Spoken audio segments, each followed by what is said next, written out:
Sud-africaine, je vous lisais, alors que le monde entier s'affole, que les restrictions s'accumulent un peu partout en Europe, mais pas que.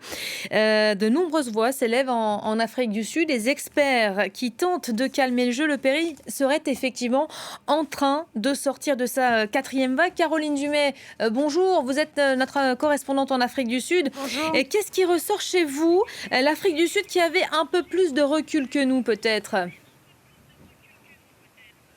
Absolument, on a un peu plus de recul. Ça fait un mois que Omicron a été découvert ici en Afrique du Sud. Eh ben, je peux vous dire, toujours pas de panique, aucune panique. On est en plein été ici.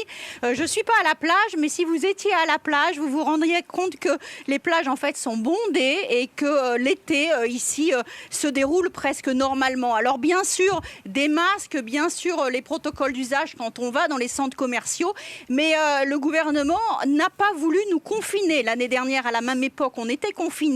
Et là, on nous dit de passer Noël presque normalement, de passer Noël en famille. Alors pourquoi ? Eh bien parce que, comme vous l'avez dit, les experts finalement en viennent à des conclusions assez pragmatiques pour l'instant, parce qu'aucune étude scientifique internationale n'a encore abouti, mais ils en viennent à la conclusion que effectivement, Omicron est plus contagieux que les autres variants, mais il n'est pas nécessairement plus dangereux. Et quand on avait un Delta, par exemple, qui faisait presque 19% d'hospitalisation au moment du pic, eh bien on a un Omicron qui fait moins de 2% d'hospitalisation.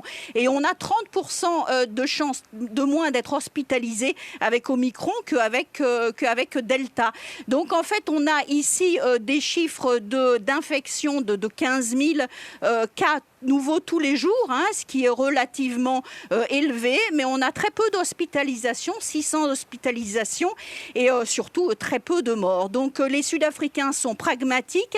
Ils ont aussi décidé de jouer en fait le jeu de l'immunité collective, c'est-à-dire de laisser les gens en fait tomber malades. Et d'ailleurs, un membre du gouvernement disait qu'il était question très bientôt de diminuer le nombre de jours d'isolation. Vous savez, quand on a un cas contact et qu'on doit s'isoler pendant une dizaine de jours avant de revenir au travail, eh bien on va diminuer ça, parce qu'il n'est pas question d'avoir que le Covid ait un poids supplémentaire sur l'économie sud-africaine. Ici, Omicron ne nous paraît pas un variant très dangereux, très contagieux certes, mais en tout cas beaucoup moins dangereux que toutes les épidémies, que toutes les vagues que nous avions pu ressentir ces dernières années. Merci beaucoup Caroline Dumais, voilà pour ce qu'il en est.